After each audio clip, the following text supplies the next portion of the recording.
This time, I would like to call the regular meeting to order. Clerk of the Board, please call the roll. Arencibia? Present. Emerald? Here. Lopez? Here. Lopez Zepeda? Here. Solis? Present. Aguirre? Here.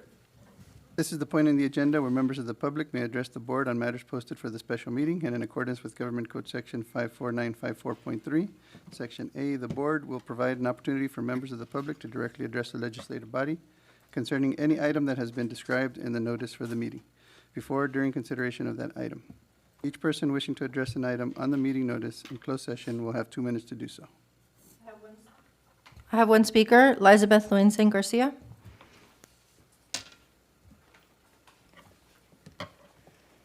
We only get 2. We planned for 5, just kidding. Good afternoon, everyone. Elizabeth Luensen Garcia, counselor at Sweetwater High. I've served the district for over 25 years and am currently a counselor at Sweetwater High. I'm a product of the district, alumni of Granger and Sweetwater High. Thank you for the opportunity to address you today regarding this concern. There are a total of 5 counselors at Sweetwater High, including an investigation that I will be referring to today. One other counselor asked to address you all as well, but they were denied, so I'm grateful for the opportunity to address you. In 2.5 decades, I've never received an unsatisfactory evaluation. I have never been pulled aside by admin to be coached on my professionalism. In fact, I've been recognized for excellence as the 2017 Sweetwater School District of the Year and the 2020 San Diego County High School Counselor of the Year. My career is built on the foundation of integrity and service to this community, and this is important to me. My career is defined by the very collegiality and professionalism the district is now questioning. Despite this positive history, I was recently subjected to a formal investigation based on interpersonal communication concerns about being part of a hostile work environment. The district admits the formal allegations against me were unsubstantiated after an investigation. However, they now seek to keep this report in my file based on concerns regarding my professionalism and collegiality. While the investigation concluded the complaint was unsubstantiated, the process was unfair. There's a lack of specifics. The district did not provide dates or specific behaviors of evidence of me being uncollegial or unprofessional. There was an inequity of records. I'm entitled to fair documentation, and to keep an unsubstantiated report in my permanent file portrays an inaccurate representation of my professional conduct. The district bypassed policy. Per Administrative Regulation 1312.1, these matters should be resolved at the lowest level possible. Do you mind if I continue? Thank you. This is a procedural contradiction. If the allegations were unsubstantiated, the investigation should be closed. You cannot fail to prove a specific charge and then pivot to a vague character judgment to justify staining a veteran's record. The district has refused to provide a single date, a single specific behavior, or a single instance of what they mean by non-collegiality. The unsubstantiated report is, by definition, not an accurate reflection of my performance. If the complaint was found to be unsubstantiated, keeping it in my file serves no administrative purpose other than to unfairly prejudice my professional record. As a counselor, I advocate for courageous conversations. I'm always open to sitting across from a colleague to resolve conflict with honesty and respect. I hold my administrative colleagues to that same standard. However, in this case, the administration failed to afford me that professional courtesy. Instead of a conversation, they chose a cold, formal probe. They chose to bypass the restorative path for a punitive one. And this wasn't just a breach of policy, it was a breach of the professional trust I have earned for over 25 years. Administrative Regulation 1312.1 emphasizes that every effort should be made to resolve complaints at the earliest possible stage. Complainants are encouraged to resolve the matter informally through direct communication with the employee. This did not happen. One of the recommendations of Dr. Alvarez in her written response to my appeal suggested that I meet with my principal to discuss positive and inclusive working team. I've met with Principal Lara 2 times already, and not once has my specific behaviors that were a concern for my reported non-collegiality and unprofessionalism have been addressed. Please wrap it up. The emotional strain of having my character questioned in this matter has been exhausting. It has damaged my professional and psychological safety and honestly, my self-esteem. I'm disappointed in my leaders who didn't take care of me in this process. They didn't allow me to learn and grow from this experience. Instead, they did the opposite.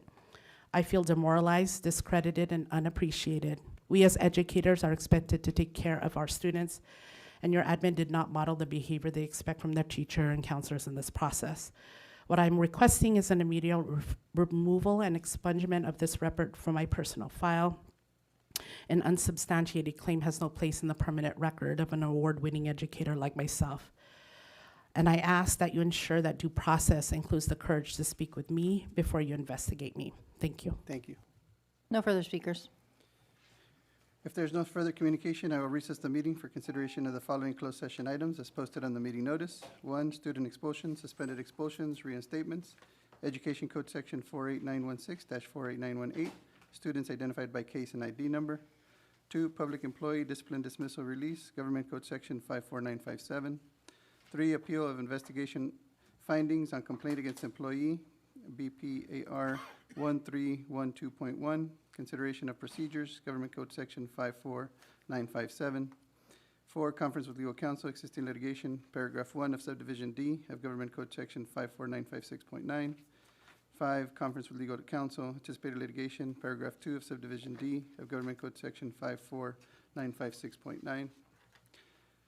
6, conference with labor negotiator, Government Code Section 54957.6. We will now adjourn to closed session.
This time, I would like to reconvene the regular board meeting. Clerk of the board, please call roll. Arencibia?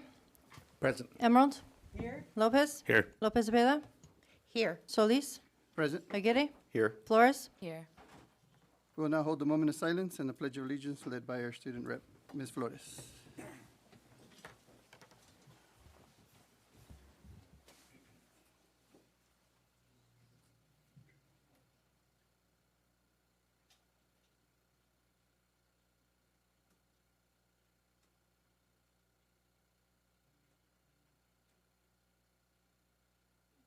Please place your right hand over your heart. Ready, begin. I pledge allegiance to the flag of the United States of America and to the republic for which it stands, one nation, under God, indivisible, with liberty and justice for all. Thank you, Ms. Flores. The board met in closed session preceding this meeting to discuss the following issues: student expulsions, suspended expulsions, reinstatements, Education Code Section 48916-48918, students identified by case and ID number. 2, public employee discipline dismissal release, Government Code Section 54957. 3, appeal of investigation findings of complaint against employee, BP/AR 1312.1, consideration of procedures, Government Code Section 54957. 4, conference with legal counsel, existing litigation. Paragraph 1 of subdivision D of Government Code Section 54956.9. 5, conference with legal counsel, anticipated litigation. Paragraph 2 of subdivision D of Government Code Section 54956.9. 6, conference with labor negotiator, Government Code Section 54957.6. The board took the following action. Moved by Lopez Cepeda, seconded by Arencibia, to approve the request for leave of absence for one certificated employee with a vote of Arencibia, yes; Emerald, yes; Lopez, yes; Lopez Cepeda, yes; Solis, yes. Moved by Lopez, seconded by Lopez Cepeda, to approve the request for leave of absence for one certificated employee with the vote of Arencibia, yes; Emerald, yes; Lopez, yes; Lopez Cepeda, yes; Solis, yes. Moved by Lopez, seconded by Arencibia, to approve the non-reelection of a certificated employee, a teacher, effective at the end of the 2025-2026 school year, and direct the superintendent or designee to send out the appropriate legal notices. With a vote of Arencibia, yes; Emerald, yes; Lopez, yes; Lopez Cepeda, yes; Solis, yes. Moved by Arencibia, seconded by Lopez, to approve the release and reassignment of a certificated administrator employed in the position of assistant principal to another certificated position within the scope of their credentials pursuant to Education Code Section 44951, effective at the end of the 2025-2026 school year, and direct the superintendent or designee to send out the appropriate legal notices. With a vote of Arencibia, yes; Emerald, yes; Lopez, yes; Lopez Cepeda, yes; Solis, yes. Moved by Lopez, seconded by Lopez Cepeda, to uphold administrator's findings on a complaint against a district employee processed under Board Policy Administrative Regulation 1312.1 without a hearing. With a vote of Arencibia, yes; Emerald, yes; Lopez, yes; Lopez Cepeda, yes; Solis, yes. This time, I will entertain a motion to approve the agenda for the March 9th, 2026 regular board meeting. Do I have a motion? Second. Motion and a second. Flores? Yes. Arencibia? Yes. Emerald? Yes. Lopez? Yes. Lopez Cepeda? Yes. Solis? Yes. Motion passes 5 yes. We will now have a message from our superintendent, Dr. Moises Aguirre. Thank you, President Solis. Good evening and buenas tardes. Welcome and bienvenidos to the March 9th, 2026 meeting of the Board of Education. Before getting into the specific updates about what has happened during this past month, I did want to touch upon an issue that is facing many districts across the state. As you may have noted, there are many school districts in financial distress. Our second interim financial report is due to the County Office of Education on March 15th. The reason I mention this is because many districts are facing financial distress for a number of reasons, including declining enrollment, loss of one-time funding, and other more mundane reasons such as inflation. While we are not in a position where we need to issue layoffs, it is a stark reminder that we must continue to be vigilant and disciplined since we too have declining enrollment. Coupled with uncertainty that is currently occurring at the national and international levels, we must strive to ensure that we are fiscally disciplined as well as focused on student learning and growth. The two things are not mutually exclusive. Rather, these encapsulate our mission as an educational institution. And with that friendly reminder now completed, Here are some of the activities since our last board meeting last month. I had an opportunity to attend a kickoff event at the University of Southern California program at Southwestern Community College, and we welcome them joining our region. Also an opportunity to attend the Southwest Administrators Association breakfast at Southwestern College. Served as an honorary MC at San Diego State's Grad Slam, where graduate students present their research areas in a friendly yet competitive environment. Participated in the community schools kickoff event at Castle Park Middle School, where a number of community partners were there. It was a great community event. I had an opportunity to meet with the new executive director of the Eastlake Foundation, our very own, Ms. Mary Rose Peralta, a retired administrator from our district. We also held a quarterly audit and finance subcommittee where we welcomed our newest member, Mr. Alonso Gonzalez, and we also heard from our auditor regarding our next steps in the ongoing audit process. Also an opportunity to be a guest reader at Smythe Elementary during Read Across America Day, where I had an opportunity to read a book called Un Pasito y Otro Pasito. It was great, and thank you to Dr. Becky Bravo for the kind invitation. Also an opportunity to attend the annual Adelante Latino Conference just this past Saturday at UCSD. It was a great place to see our students see themselves as future UCSD Tritons. And before completing my update, I also would like to celebrate that yesterday, Sunday, March 8th, was the International Women's Day, and March is Women's History Month. So I wanted to take a moment to celebrate and recognize Women's History Month. Congratulations to all the women who are in our lives and, quite frankly, help us be better people. And lastly, as we head into spring break in a couple of weeks, I'd like to wish all students, staff, and families a well-deserved break and an opportunity to recharge our energies. And with that, gracias por la oportunidad de servir. Thank you, Dr. Aguirre. Now we will have a message from Ms. Elizabeth Flores, Student Board Representative. Thank you, President Solis. Good evening, everyone. I have a short report for you today. 2 weeks ago, I had the pleasure of meeting with the ASB President's Council at Sweetwater High, where we discussed new developments occurring across our district campuses. During Black History Month, several schools' ASBs collaborated with their Black student unions in order to broadcast Black History Month celebrations on campus news channels, or in the case of my home school, Otay Ranch, planned and executed a school-wide Black History Month assembly. It was amazing to witness the honor and appreciation of Black culture throughout the month, especially on SUHSD campuses.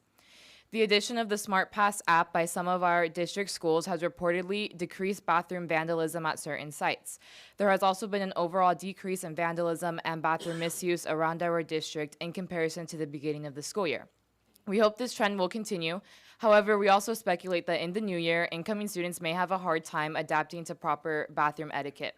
The ASB President's Council and myself hope that the addition and distribution of our winning PSA video will assist in a change in school culture that lasts beyond our terms.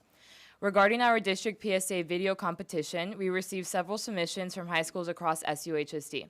I'm excited to see which video the panel chooses, as well as to see the video played in all of our district high schools. That's all for today. Thank you. Thank you, Ms. Flores. This is the point on the agenda where members of the public may address the board on any matter not on the agenda and have 3 minutes each to do so. Pursuant to board bylaw, the board may limit the time for public comment on any single topic to 20 minutes per topic. The Board of Trustees cannot legally take action on or respond to matters not posted in the public agenda, but refer the matter to the superintendent's office for review and report. Speakers shall speak in a respectful manner. Thank you for your cooperation. Johnny Lamas and KJ Flores.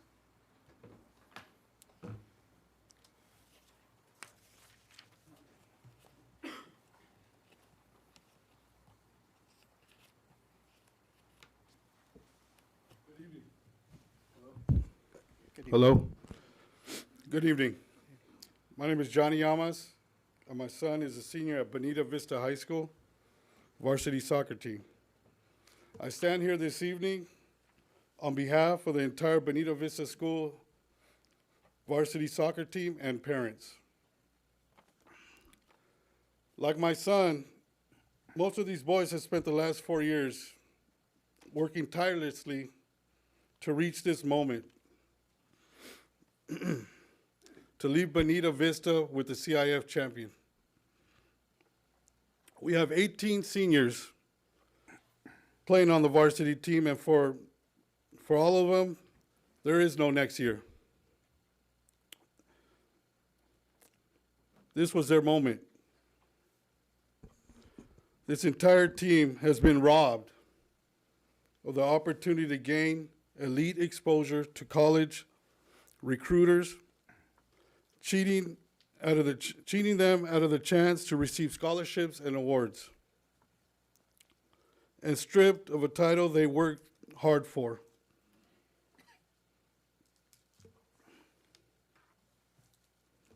All because of the school administrators' negligence who failed to do their job.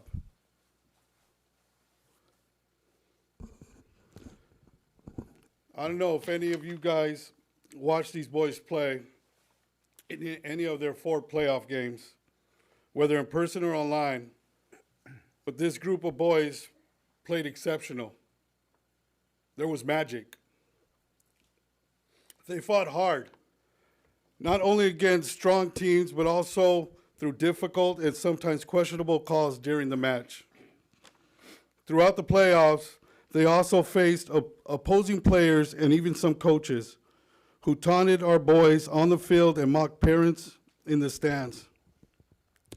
But that is not who our boys are.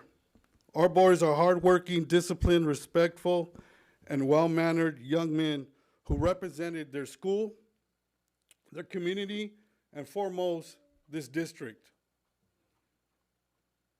Throughout the playoffs, they also faced opposing players and even some coaches who taunted our boys on the field and mocked parents in the stands. Sorry. They represented this district with pride. And despite everything, their efforts led to a victory in the championship game. I reemphasize that these boys did their job, and the administration didn't. What happened here was not an administration error. It was negligence. It's incredibly unfair that these young men are now paying the price for negligence by someone in the Bonita Vista administration. That individual did not just fail to do their job. They failed the team, the parents, the students of Bonita Vista, and the entire Bonita and Chula Vista community. These boys should not carry the consequences of something they had no control over. Please wrap it up. And no knowledge. I ask 3 things. That the board fight for our boys by appealing the decision of these young men, by appealing this decision with CIF, and that these young men be compensated and recognized as champions they earned to be. And the person responsible for administrative error should be accountable. Champions are earned on the field, not taken away because of adult negligence. Our boys earned it. Please do the right thing and help restore what rightfully belongs to them, and that's the CIF championship. Thank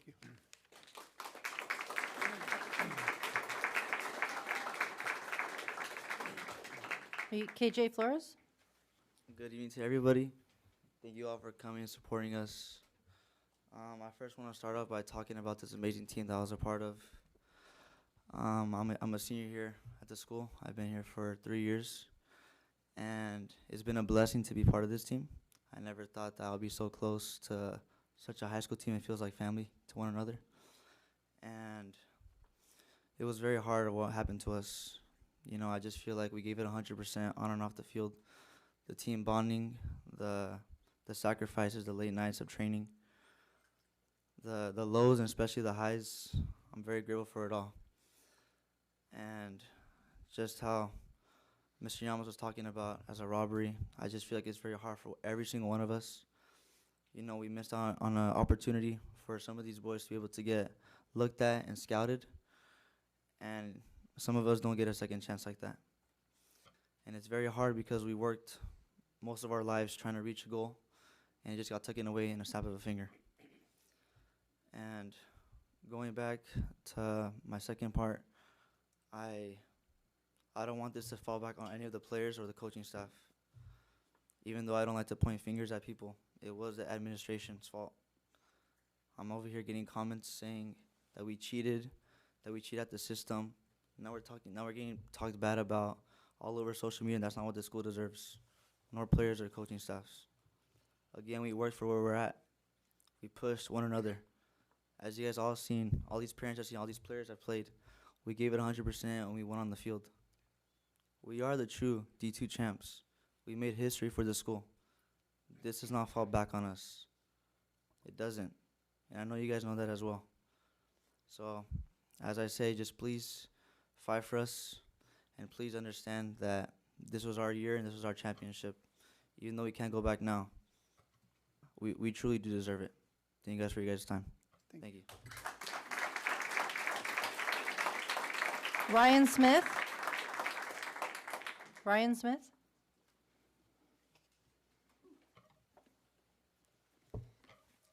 It's time to start when I start. First timer. Hi, board. Hi, superintendent. Hello, other superintendents. I have come here as, well, I'm going to talk about one particular program. It's more of a pattern in our technology adoption process. So the thing that I have been having the biggest issue with is integrity. And it's integrity lost due to a program called Formative that we adopted not too long ago. And unfortunately, that platform is not a summative testing platform, but it is our summative testing platform because we have nothing else. And unfortunately, that testing platform has no integrity when it comes to online testing.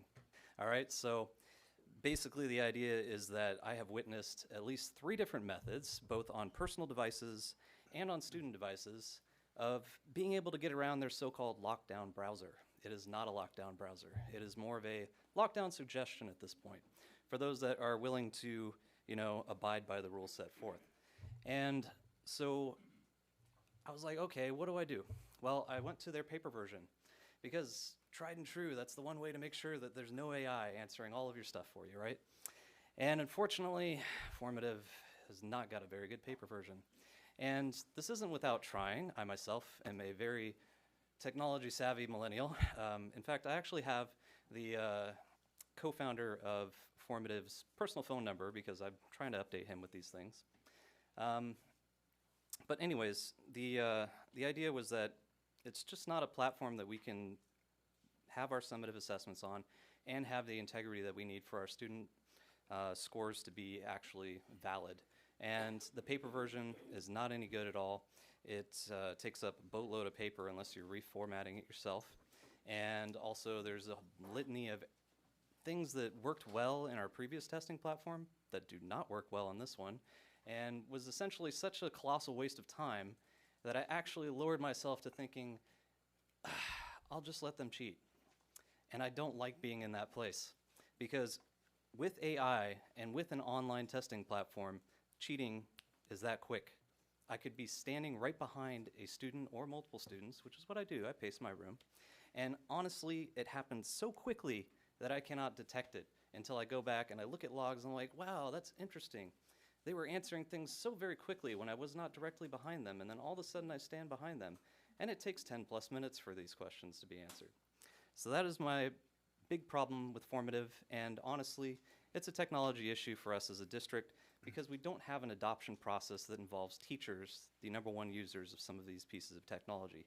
And I would love it if we had a system that looked more like our textbook adoptions, where we actually got to try all of these technology pieces out. Thank you. Thank you. Juan Pablo Garcia?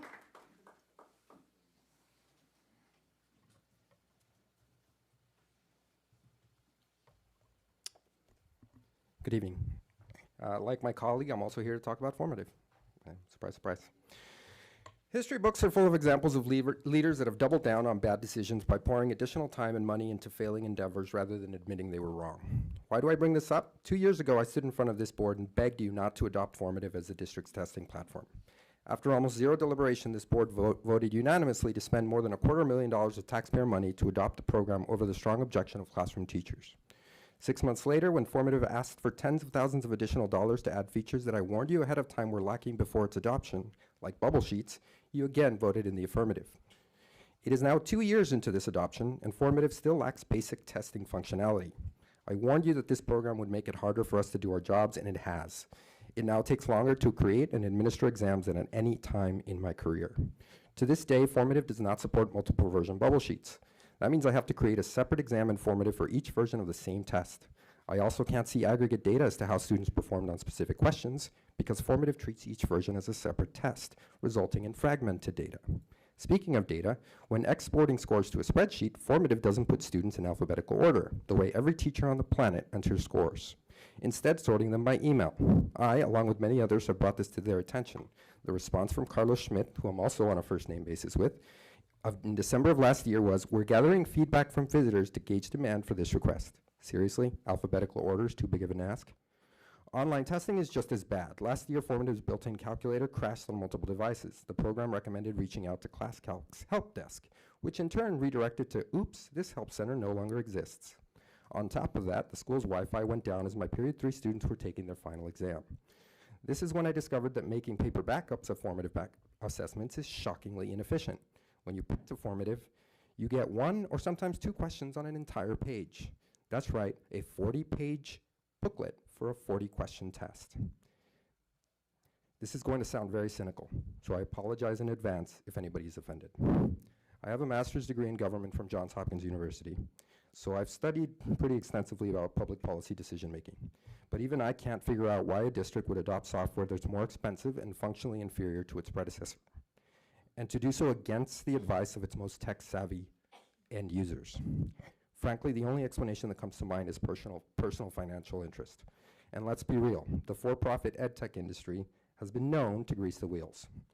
I really hope I'm wrong on this one, but given the history of this school district and its vendors, one really has to wonder. And if I am wrong, please fix this.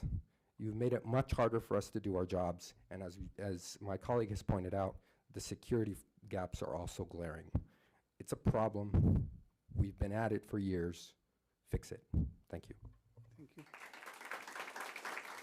Austin Hurst.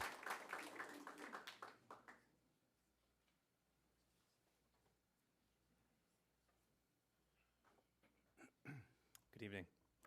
I'm here tonight to urge the board to protect our students by banning Meta smart glasses from our classrooms, campuses, and school district.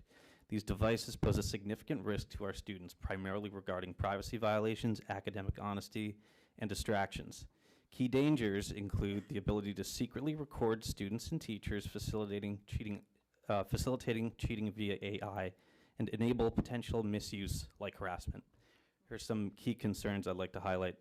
Because these glasses come with a high-definition camera, the most significant concern is the ability to discreetly record video and audio, creating risks of harassment or unauthorized filming in private, sensitive areas like the locker rooms and bathrooms.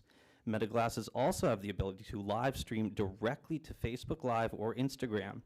There is a flashing LED light on the glasses to let people know that the glasses are recording. However, there are many tutorials now online of how to block or disable this function so that people do not know the recording is taking place.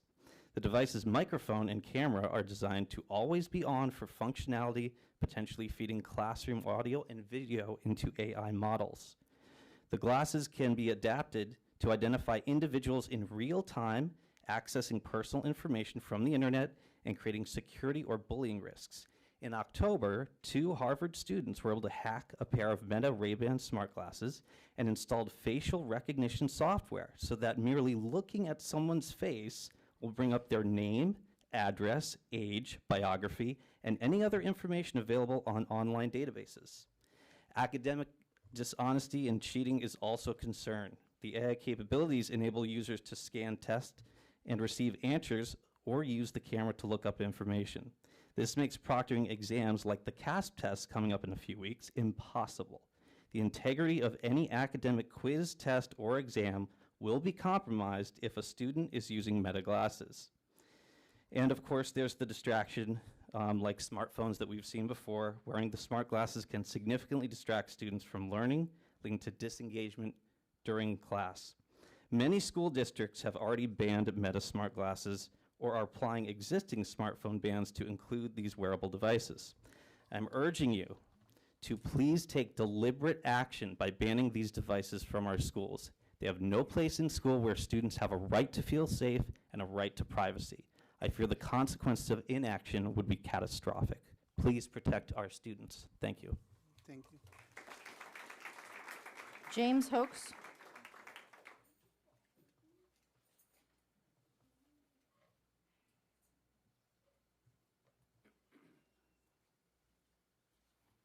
You said James Hooks, right? Yes. All right, cool. Hey, I'm James Hooks. I'm a cluster sub at Launch Virtual Academy. I'm here to speak on the subject of substitute pay.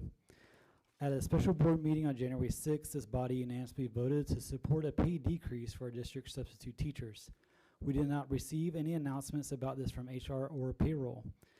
I found out about the pay change by accident in February, and it wasn't until February 3rd when my school secretary called payroll that we got a hastily put together email from Human Resources informing us of the change. This act shows a level of disrespect that the district administration has for its substitute teachers. They felt like they could get away with this because we are spread out across the district where many of us spend our weeks in several different locations, and we don't have a union, so we're not officially protected. To them, we are, they see us as expendable, but we are not expendable.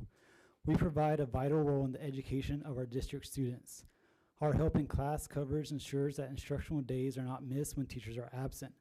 We take pressure off other roles like campus assistants or assistant principals who would have to neglect their other duties and supervise students if we were not there. We are college-educated, certificated staff who have financial obligations that do not go away because our pay has been cut. This is why we are demanding that you give us back pay for January, which reflects the previous pay schedule. We also demand that we keep our previous pay schedule until the end of the 26-27 school year when it was slated to end to begin with. We are the canary in the coal mine for what this administration wants to do to the district workers. We heard the superintendent earlier talk about how everyone's in financial distress. Why do we have to pay for that? So we call on all district employees to support our struggle. Together we cannot be defeated. Thank you. Alexis Sirocco.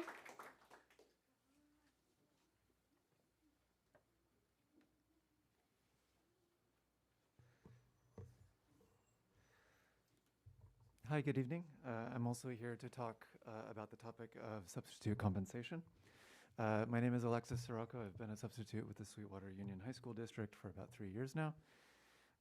For part of the first year that I was substituting for the district, I was contracting with a private education company working with the district, providing supplementary education and support for teachers in the classroom. What I witnessed was a surprising frequency of dereliction. An AP Calculus student I was tutoring reported her teacher disappeared with no notice for several months. And on another occasion, when I was in the classroom, I was the only educator present in a classroom of 38 students while I was not certificated myself. These experiences inspired me to acquire certificates so that I could cover what I concluded was a chronic shortage of educators. This was 2023. If this was a shortage causally connected to quarantine, it would have had 2 full years of robust recovery to heal. As the price of a substitute has been suddenly and with only notice upon discovery slashed, it seems clear that that opinion is that this shortage has come to an end, and that a budget allocated until 2027 to pay the wages of substitutes cannot be treated as flexible spending without notice. Surely this is entirely proper conduct. My question is, what does the district gain for raising the turnover rates of substitute teachers? For job security, we build rapport with permanent teachers, and that rapport builds confidence that when they cannot teach their own classes, their students are in competent hands. The better the relationship between teacher and substitute, the better the learning and behavior outcomes of the students in their collective charge. How can raising the turnover rate fail to be mutually exclusive with improving student experience? Thank you. Evangelina Garcia.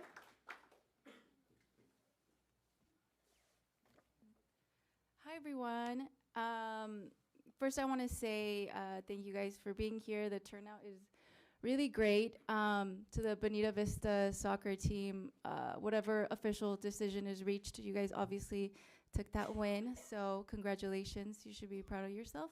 But I'm also going to talk about the substitute pay change. To those of you who don't know, the rate was changed from $240 to $205. And anyone who's been in a grocery store recently knows how big of a change that is, how impactful that is. And I could talk about how substitute teachers don't qualify for health benefits. We obviously don't get paid holidays. We get 5 days of PTO that do not roll over, and other things like that, right? But some of you guys may be asking, well, why be a substitute teacher? Why not get another job? And those of you who work in education know that people who choose to work in education is not because it's easy, not because the pay is great, not because it's, those of you who also work in education know why we do it. It's for the students. It's because we truly believe in that these students are our next generation, that are going to make a change. And we feel very passionate about that. A lot of substitute teachers are aspiring educators, such as myself. But the fact of the matter is, schools rely heavily on substitute teachers.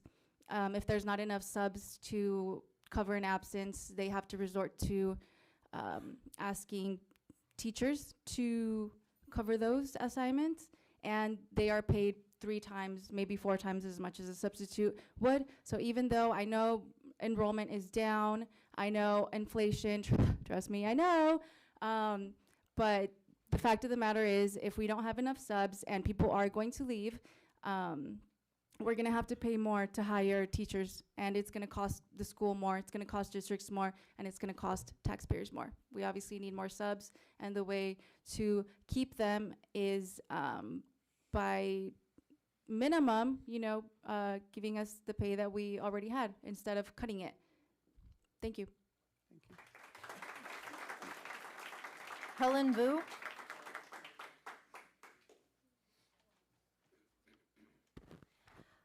Hi, thank you for acknowledging that it was a difficult decision to cut the substitute pay earlier. Yes, I'm here to express the same concern. I couldn't understand why the message was sent out in February saying they're gonna cut the pay in January, and it was effective right away. There is no warning or anything, and I just feel that's wrong. I don't know how else to put it. Illegal? I don't know. But yeah, all of a sudden you get an email and you get your paycheck and it was deducted. So it's just very unreasonable. Thank you. Thank you. Jennifer Hurtado.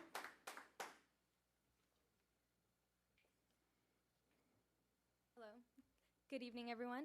My name is Jennifer Hurtado. I have been a substitute teacher for 2 years, and I'm here to talk about the substitute pay cut. I have become a substitute ever since I could. As soon as I graduated college, I knew that I wanted to become a substitute. So by the time I graduated in May, in June, I was already getting my fingerprints. What does it mean to become a substitute, and what is the worth to a substitute? Most kids come into a classroom and they say, oh great, there's a sub, it's a free day. And they think that they can just hang out and fool around and throw trash, and that is not the case. For some substitutes who do not care, that could be the case, but for the majority of us, the ones who are here representing us, we are the substitutes who care. We are the ones who wake up every morning with a smile on our face, not only to not know how many periods we're covering, not knowing how much I'm gonna get paid. Am I gonna get paid the 183 or am I gonna get paid the 205? We walk into the secretary's room not knowing a single thing. Sometimes we don't even have lesson plans, okay? And I am a Kahoot lover. I always have my set of backup lesson plans, you know, but I know that all of that is extra. And if I am going out of my way to go the extra mile for the students, for their education, to make sure that they're having a fun time and to make sure the teachers know and are confident that their lesson is being told in the right way and not just handing a packet and letting that go. It doesn't make me feel like I'm being showed my worth. It makes me feel like we're just a number, and it makes me feel like you guys can just like everyone has mentioned, just send an email and everything's okay. And send an email in February when our pay cut happened effective in January, when the letter said it was supposed to be effective until 2027. So I feel like that was kind of misleading, and I don't feel like it builds trust within our board and us as educators. And as an aspiring educator, I want to know that this is a district that I can confide in to become a teacher. You know, I don't want to see that as a sub that I wasn't worthy of the pay that I deserve. Like someone said, the grocery store, like I'll go to Costco and it's $30 for my family, and I have to feed a family, you know? It's not just, I don't know what you guys think of subs and you think we're only worth that much, but I come to work every single day and I come with a smile on my face and I check in with the teachers. I make sure I have a first name basis on the teachers. I have their phone numbers, and I just do my best for the students. The students will come back and say, when are you gonna sub for us again? Like, oh, like tell the teacher that we really like you as a sub and that you actually helped me understand the content. It wasn't just a movie day. It was a fun lesson learning day, and I feel like I have the energy. Bye, thanks. Thank you.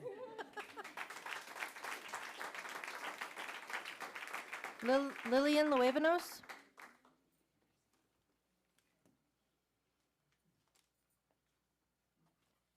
Good afternoon.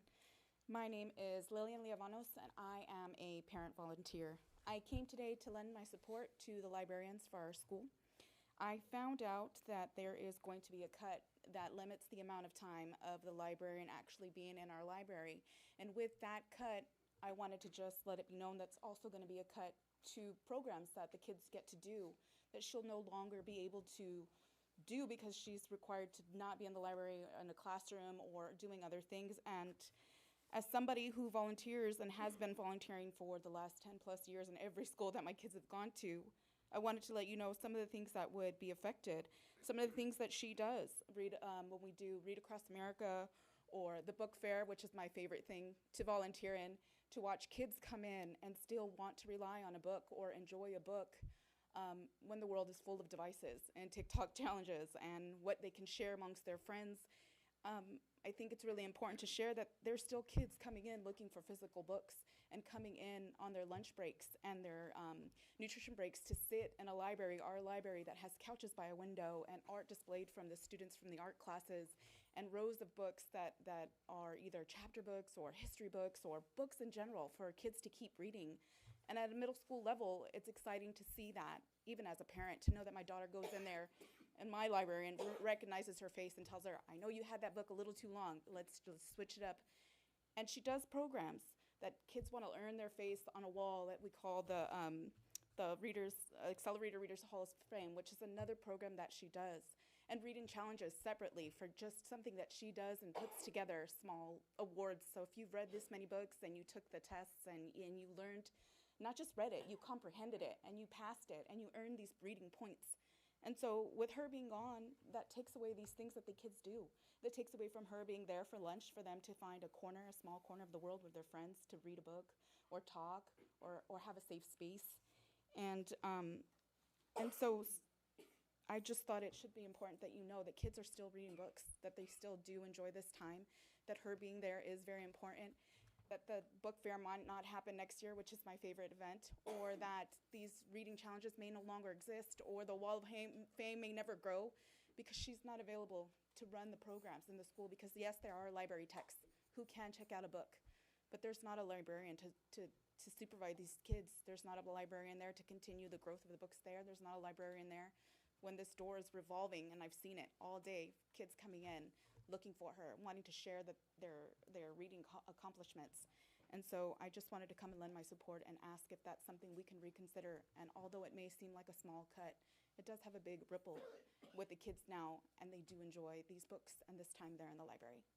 And so that was it. Thank you. Thank you. Imelda Alvarez.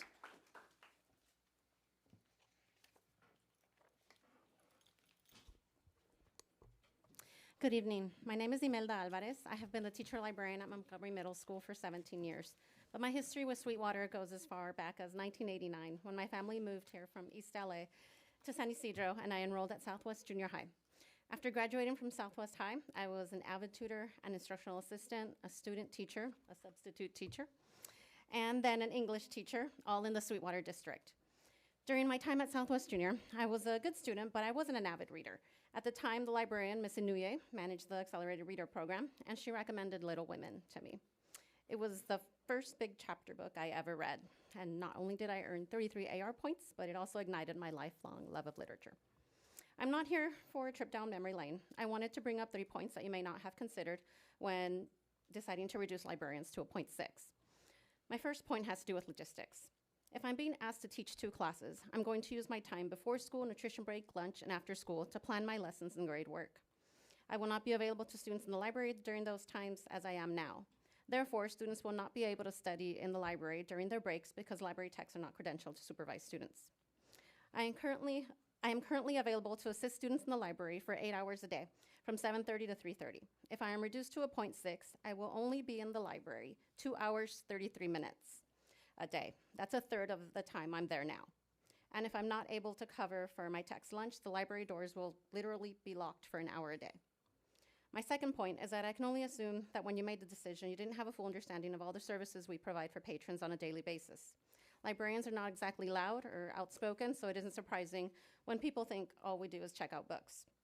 Years ago, when I informed my dad that I was going to be a librarian, he exclaimed, "Vas a dejar de ser maestra para limpiar una biblioteca?" Which translates to, "You're going to quit being a teacher to clean a library?" Granted, he hasn't spent much time in schools, but it is because of this that some of us are speaking at these meetings in hopes that you'll be more informed of the work we do, and that you take into consideration the relationships we build with students and teachers, the school-wide activities we plan, the learning spaces we create, that in turn open up opportunities for literacy growth, creativity, and exploration. In the 3 minutes I'm allotted here, I can't tell you everything I do as a librarian, but I prepared a slide deck with some visuals of what we do, and I prepared a slide deck with some visuals that I emailed to you this morning, and I also brought some printouts, which I'll leave. Finally, with all due respect, in the political climate we are currently in, where libraries, books, and librarians are being attacked and students' First Amendment rights are hanging on by a thread, I honestly find it surprising that our Sweetwater district would in any way contribute to that. Incoming Montgomery Middle students consistently come to us with an average reading level of 3rd or 4th grade. 66% of our students are socioeconomically disadvantaged, and 32% are English learners. Our students need a full-time librarian. Thank you. Thank you. Adrian Marriott.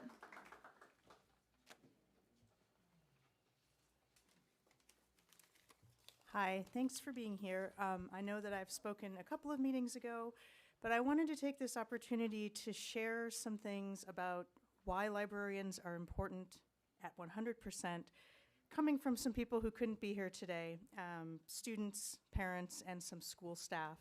Starting with students, because putting students first is, after all, why we are all here. So I had gathered some feedback. Having a full-time librarian at each site would be great. It's important for them to be there to help students in case they need help finding a book or anything else. It's also good for students who like to hang out at the library in their free time. Having the library closed half the time could be bad for those who would like to hang out or check out books, especially if it's not a convenient time for the library to be closed. Another student says, the library is an incredibly important place within a school. It's not just a study room. When students need to take time to relax or study, they should be able to do so at any time. Classes should be allowed to happen within the library at any period of the day.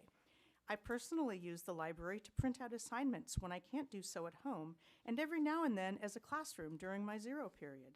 If the librarian wasn't there at all times, I would have much worse grades, as I wouldn't have that space to study or print out or to do work for my class. I want to share just a personal thing that happened last week. I had a coworker come into the library in the morning before school. I usually have about 50 students in there. It's lively. Some of them are studying, some of them are talking, computers, etc. Coworker was looking for materials for a credit recovery class he had been assigned, and he kind of stopped midstream and said, "Hold on." He said, "I just want to say, I love the energy in here. This is amazing. We need this." And that's the heart of what libraries are. I don't want to be the woo person talking about vibes, but sometimes it is about that. This is from another teacher. If the library is closed for 2 or 3 periods, and I happen to teach English one of those periods, my entire class will lose access for the entire year. No visits for choice reading books, no guidance on resources for research, no information about reading from a degree and credential holding expert. Students in that period with login issues or simple computer issues are going to have to wait much longer for the IT tech, because often as librarians, we triage things. I see what the tech does 27 times. Guess what? I'll try it myself. I'd like you to go back to class in 5 minutes, not an hour. So many things are going to be lost if we lose full-time librarians. Thank you. Thank you. No further speakers. Thank you for your comments. Clerk of the board, will you please read the items being pulled from the consent agenda? The following items are pulled: F3 by staff, J5 by staff, and O2 by the public. Thank you. Entertain a motion. Second. We have a motion and a second. Flores? Yes. Arencibia? Yes. Emerald? Yes. Lopez? Yes. Lopez Zepeda? Solis? Yes. Motion passes 5-0. Okay, let's go to F3. Anybody like to start? Member Emerald? Thank you very much. A couple of days ago, I received a phone call from the Registrar of Voters office, and they said that one of our feeder districts, our elementary school districts here in the South Bay, was locking out the Registrar of Voters, that there would be no voting in that school district this year. And gee, it just took me back to my old troubleshooter days. I got on the phone and called Dr. Aguirre, and I think that we've got some kind of an arrangement made so that, could I just, this one little, so that here in Sweetwater, we're going to host the voters from that district and anybody else who wants to come to our schools and cast their vote. Because we should not be limiting the ability for people to vote in their neighborhoods. We should be expanding opportunities and making sure everybody has that opportunity. And with that, I'd like to turn the mic over to Dr. Aguirre. Thank you, Trustee Emerald. Yeah, so in fact, that is what has happened. Our Facilities and Operations Department is currently coordinating the logistics of getting all this in place with the Registrar of Voters. Again, given how fundamental elections are to our democracy, I think it's very important for us to be able to host these polling sites. Now we know that most voters actually vote by mail, so I believe that there's a lot of flexibility in where voters can drop off those ballots as well, including some of these polling sites. So that is something that's currently being worked on by Ms. Quirk and her team over in Facilities and Operations. But please know that we are committed to working with the Registrar of Voters to ensure that our schools continue to be available. I think part of the challenge is that it happens during graduation week and promotion week, and so just the ability to have a facility available that's secure, because now there's more days that are eligible or available for voting. But we're definitely working with the Registrar of Voters to ensure that that happens within the schools that they need us to make available for them. Terrific. Thank you so much for doing that. Yeah, go ahead. Yes, absolutely. And thanks to Ms. Quirk, thank you so very much for, I know you've got a lot on your plate. This is another big one, but it's so very important. And just a reminder to any organizations, state organizations, government organizations that want to close their doors to our Registrar of Voters, remember that it is a violation of California law. And I don't think that anybody would really think kindly of breaking the law and locking voters out, especially with as important as our elections are. Thank you very much for the time. Thank you, Member Emerald. Dr. Arencibia? Yeah, I wanted to go ahead and thank the parents and players and students from Bonita Vista for coming out and voicing their concerns. And I'm going to make the request from Dr. Aguirre that this be investigated and that, we take whatever action we need to take. But I also wanted to remind you all, we all feel it. We really do. This is a loss for everybody, and we understand that. That said, we have to take this as a learning kind of experience that we've discussed. I've been in discussions with friends and family that know many of you. And I want you to understand, I feel it too, but I want us to all take this as a moment to grow. I'm hoping that that we as administrators and then the folks that are working as coaches and even we as parents are always keeping an eye and making sure that we can grow from this, to be really, really aware of what our students are getting in terms of the grade, what's there. And there's nothing that I can do, nor we can do, that's going to be able to, make everybody happy here. But I want you to understand that you're being heard. And from the bottom of my heart, I want to say I am sorry, because I know that there's some kind of administrative process broke everybody's heart, right? And I want you to understand that we're trying our best. And not everybody's going to be happy with the outcome. And I want you to be honest about that. But at the same time, too, we are trying to make sure that this will be cleared up and will not happen again. And we thank you for your patience in communicating with this without the histrionics that we sometimes get with certain issues, right? You came down here and you showed your intent and you gave us a respectful tone. And I promise you this will never happen again. But I want you to also understand that we are here, commiserating with you. And we really want you to understand that this will be investigated and we'll be coming back to you, okay? Thank you, Dr. Arancibia. Dr. Aguirre? Thank you. Thank you, President Solis. So I would like to echo what Trustee Arancibia just said. Please know that your pleas do not fall on deaf ears. We are currently reviewing the particular incident and how it came to be. Please know that we may or may not be able to report out the full set of our actions. There are some privacy matters that we do have to take into account. But there is an ongoing review into how exactly we got to this place, and there will be a set of appropriate measures taken. Again, we may or may not necessarily be able to disclose what those are, but please know it is currently being reviewed. So with that, I wanted to follow up with Trustee Arancibia mentioned. Thank you. Thank you, Dr. Aguirre. Mr. Lopez? Yeah, thank you. I want to give a report similar to what Dr. Aguirre does and let you all know what I'm up to. And I hope that it also satisfies my son's curiosity when he wonders what I do while he's in class. And I also want to preface it by saying, when we're out in the streets, I hear a phrase a lot, or since I started here. When somebody doesn't agree with something that we're doing or something that might go wrong, they always say it's the Sweetwater way. But I'm going to tell you about what I've been noticing is the Sweetwater way.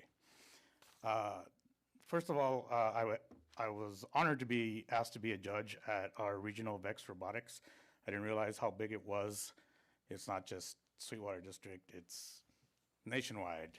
And I want to congratulate our teams that participated. It was regional finals. We had teams from San Ysidro High School, Otay Ranch High School, East Lake Middle School, and Rancho Del Rey Middle School. So I want to give them a shout out for being there. I want to shout out our staff because the coordinators, the people that were just on staff and volunteers, there was just Sweetwater faces everywhere, and it was awesome. And the way this connects to the Sweetwater way, the number 2 guy in VEX, which is a nationwide organization, came up to us and told us that he was, by the size and coordination of the event, he was super impressed, and he said, we modeled this after the way Sweetwater does their regular competitions. And I did see that. It was, my son's on the robotics team at launch, and I was like, oh yeah, it's kind of like what we do in the gym, but in a giant hotel conference center. So thanks to Sweetwater and everybody that was involved in that and showing what the Sweetwater way can be. The second thing was last week I was able to attend, just for one day, the California Association of Asian and Pacific Leaders in Education Conference. I was only able to go one day with my colleague Marty Emerald, and I want to give a shout out again. This is something that goes around California. It happened to be in San Diego this year. And again, the CEO of the organization gave a shout out to Sweetwater specifically, to Laura Bumatai and the rest of her colleagues. I think Elizabeth was there as well, and they said that the event couldn't have been coordinated without the way that they helped in coordinating that event, so thank you. And then the third event was this past Saturday at Adelante Latino at UCSD.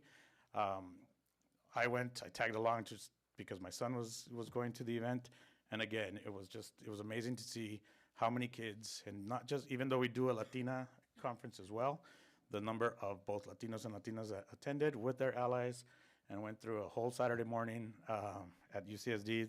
Besides the workshops that they were involved in, they also got a tour of the campus, and they could see what their futures could have been. Lastly, next week, Ms. Lopez Cepeda and I will be involved in the CSBA's Legislative Week. Just so you know, I do other work. And we'll be meeting with our legislators, David Alvarez and Senator Steve Padilla, to advocate on behalf of Sweetwater in ways that they can help us statewide. And then also, I wanted to ask Dr. Aguirre, there is a new committee which I believe both of us are going to be involved in, Ms. Lopez Cepeda, on closing the achievement gap. And I'd like to see if we could pass a resolution to support that movement. Thank you. Thank you, Mr. Lopez. Ms. Lopez Peda? Yes. Good evening, everyone. Trustee Lopez just shared most of it. We work a lot together, so we spend a lot of time and go to different events together.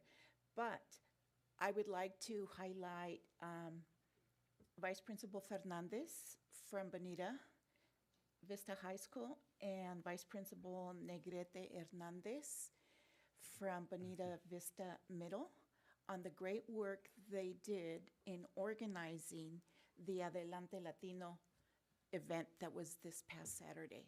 There was a couple hundred kids that participated. Some of the workshops involved careers that, well, they had the professionals there that shared their path to their careers.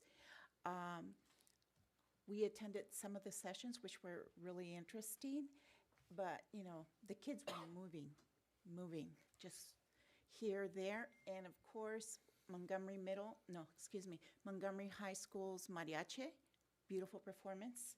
So I'd like to do a shout out to them as well. Okay. And everybody have a great, great spring break. We all need it. Then it's time to come back and get ready for testing. Yes. As a teacher, I remember that. And it's like, come back, ready. Thank you. Thank you, Ms. Lopez Peda. Ms. Flores, did you have any? No? Okay, thank you. I just want to thank the parents for coming out and students for being respectful and letting us know how you feel. And I'm not as eloquent with my words, but we do feel for you. And it's unfortunate that this happened. So truly, I'm sorry for that.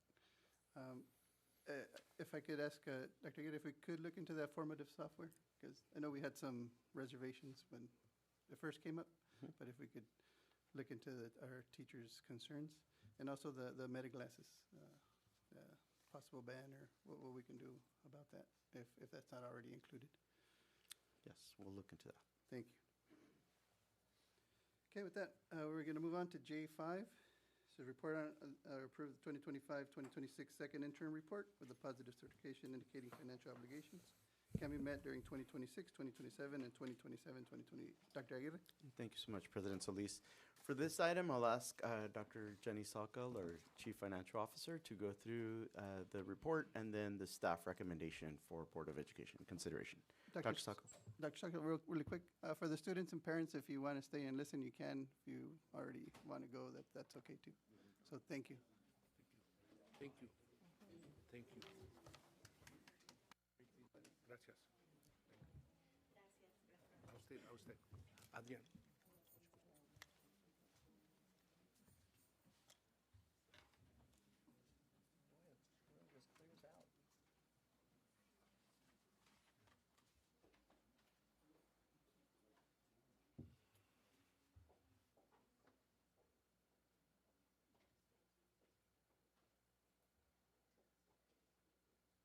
Thank you, Dr. Telkel. Do you want me to deduct, do you want me to wait for Trustee Lopez? No, I think we're good. Good, okay. Good evening, Board President Solis, Board of Trustees, and Superintendent, Cabinet, and Community. So we're going to be we'll be reviewing the second interim report. This does give us an opportunity because we do have new information because the governor did release the budget proposal for 26-27 in January. So we have some new variables to consider which were factored into the multi-year assumptions. And then also we have some new district numbers that impact some of our revenues, which we'll review as well. So with that said, this is an opportunity for the board to certify the financials for the current year for 25-26 and the next 2 years. The board does that during first interim and second interim to demonstrate that the obligations, the financial obligations can be met for that time frame. Again, this is just a snapshot because now like I mentioned, we received the information in January. We're bringing forward our initial projections, and while the team finance along with school sites and departments are in the process of building the 26-27 budget, we'll be bringing that forward to the board along with the local control accountability plan in June. We do have another opportunity for the governor to provide updates on the state budget proposal. That'll come in May, so we may have some additional changes from what's presented tonight. Okay. And with that said, this is just a couple of highlights on what the governor's commitment is to K-12 education throughout the state. But one item to highlight is there is a structural deficit at the state level of $9 billion.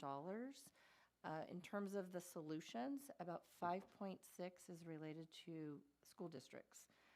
So you'll see here at the bottom it says Proposition 98 settle up.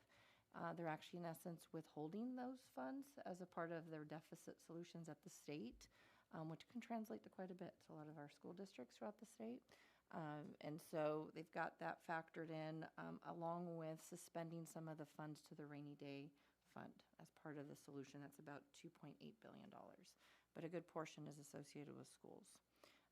And so as we move here into the next stage, and I think it was mentioned earlier, Dr. Aguirre mentioned, this is just highlighting Sweetwater is not alone, along with other school districts up and down the state facing declining enrollment. And we'll go over that shortly here on the district's projections, deficit spending, which we will highlight as well, and again, the impact of that Proposition 98 settle up that is not in the governor's budget in terms of additional funds for the district because they're holding that back.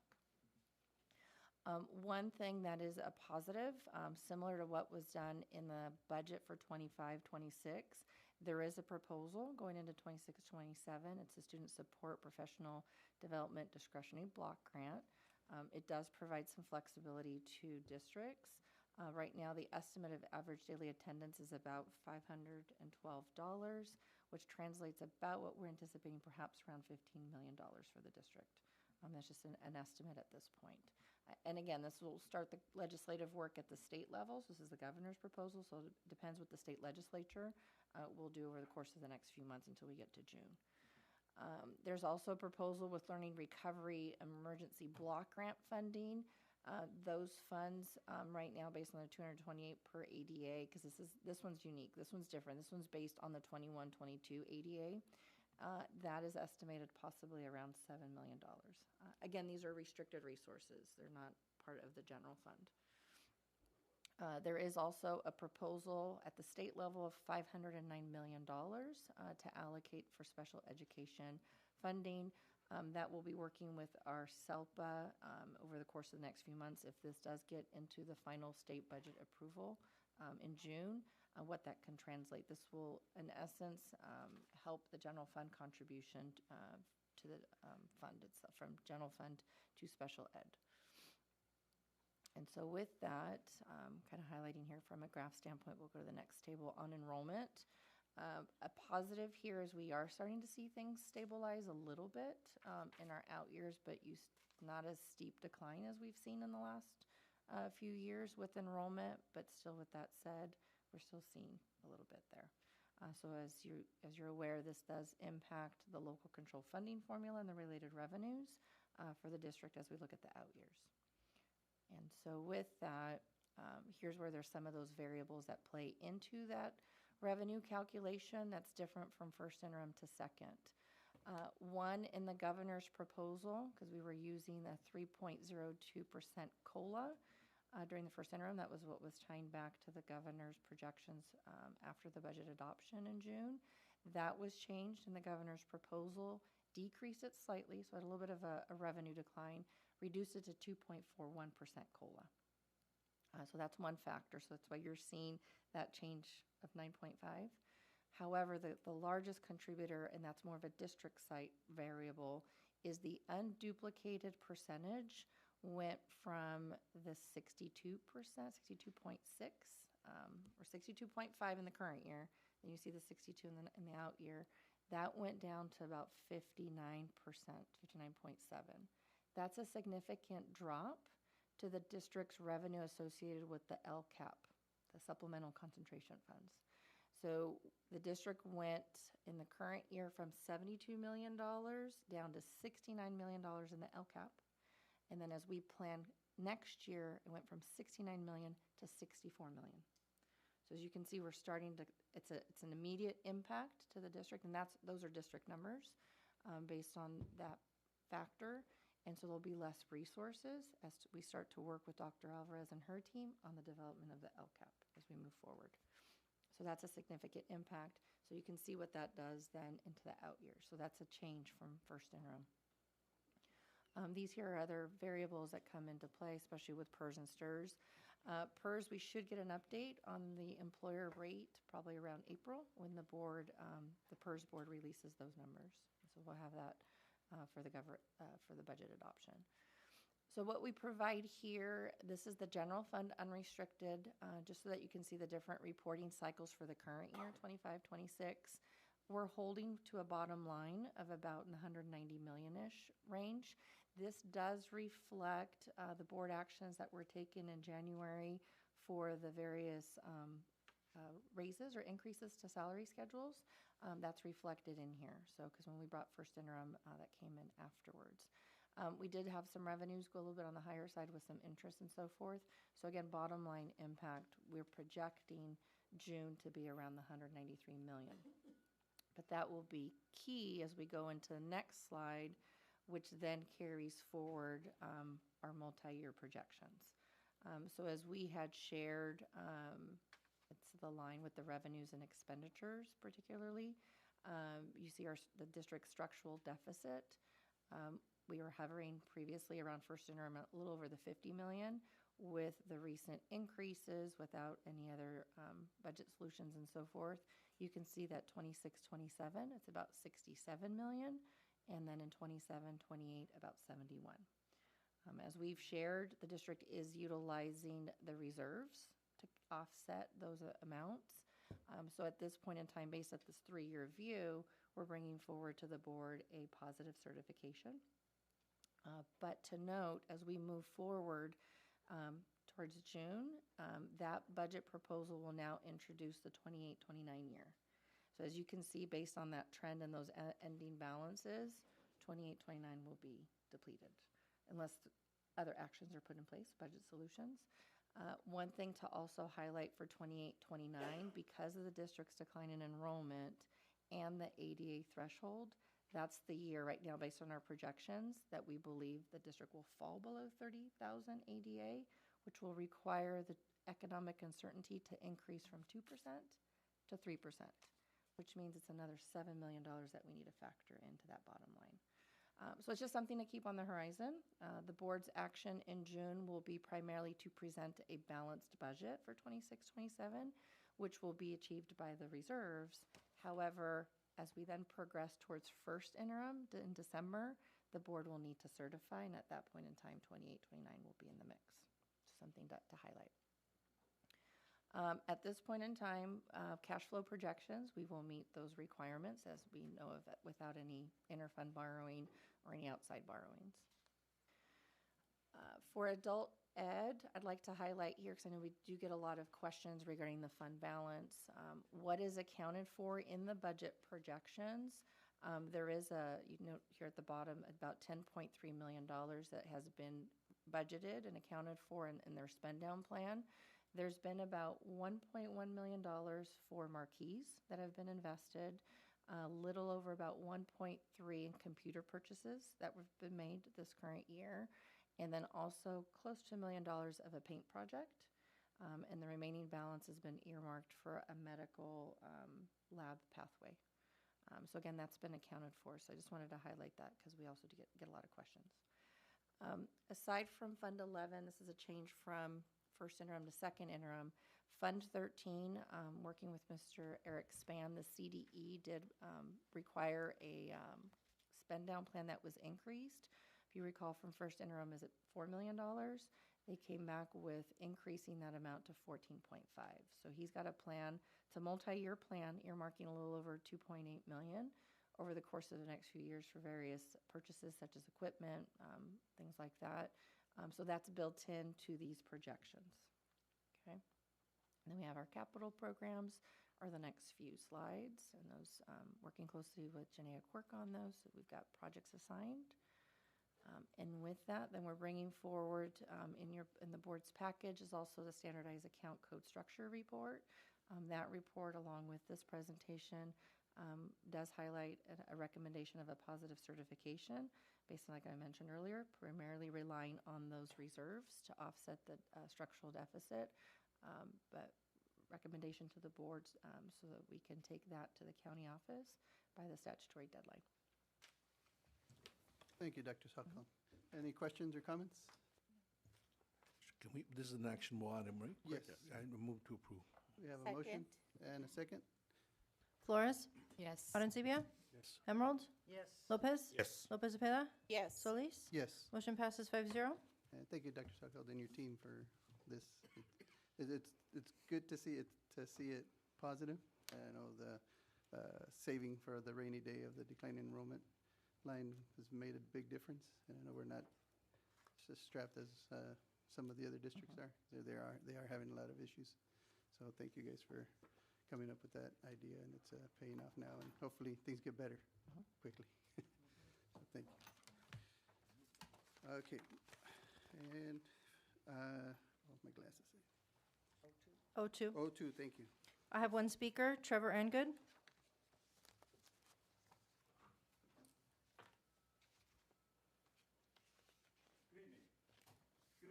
Police, trustees, Ms. Flores, and Dr. Geary. My name is Trevor Angood. I serve the district as a teacher on special assignment supporting educational technology and AI integration. I previously served as a teacher librarian, and I'm also an alumnus of this district, East Lake High School class of 2002. Although I serve as secretary of Sweetwater Education Association tonight, I'm speaking in my individual capacity. I appreciate the board recognizing April as School Library Month. School libraries have long helped students become effective users of ideas and information. That mission is even more important today. Students are navigating an information environment shaped by search engines, social media algorithms, and now artificial intelligence. The challenge is no longer simply finding information, it is evaluating it, questioning it, and understanding how technology itself shapes what we see. Those are the main skills strong library programs have always taught. In my current role supporting educational technology and AI integration, I see that connection every day. This field moves quickly. In one early meeting with Google, features had launched the day before that weren't supposed to be released for months. But the district gave this role the space to experiment, learn, and identify what actually works for teachers and students. I remember, Dr. Geary, during the Libraries of the Future presentation a couple years ago, your first question was, how do we get our students up to speed on AI? My whiplash response was, we have to train the teachers first. That work has begun. At this district's recent AI conference, I presented on using Notebook LM, part of Google's AI features, as both a study tutor and a writing coach, guiding students through their thinking rather than doing it for them. Teachers themselves have stepped into this work as well. Across 3 district AI conferences, educators shared how they are experimenting with these tools in the classroom, including Mr. Robert Longmire's session on using Notebook LM as a research partner that helps students engage with sources rather than bypass them. My work in this role concludes at the end of this year as I return to the classroom as a part of the broader reductions to TOSA positions across the district and at school sites. I share that not as a personal concern, but as a systems concern, because the work itself does not disappear. As I jokingly tell people, because my position is ending because AI is shutting down. No, it's not. Helping teachers and students, Navigate information literacy, digital citizenship, and responsible use of AI requires intentional support and expertise across the district. Much of that work sits at the intersection of Much of that work sits at the intersection of instructional technology and school libraries. Recognitions are meaningful. I spoke on this one 3 years ago. Sustaining the expertise behind them is what ultimately makes that recognition real for students. Thank you. Thank you. No further speakers. Questions or comments? Entertain a motion. So moved. Have a motion and a second. Flores? Yes. Arencibia? Yes. Emerald? Yes. Lopez? Yes. Lopez Cepeda? Yes. Solis? Yes. Motion passes 5-0. Thank you. And with that, meeting adjourned.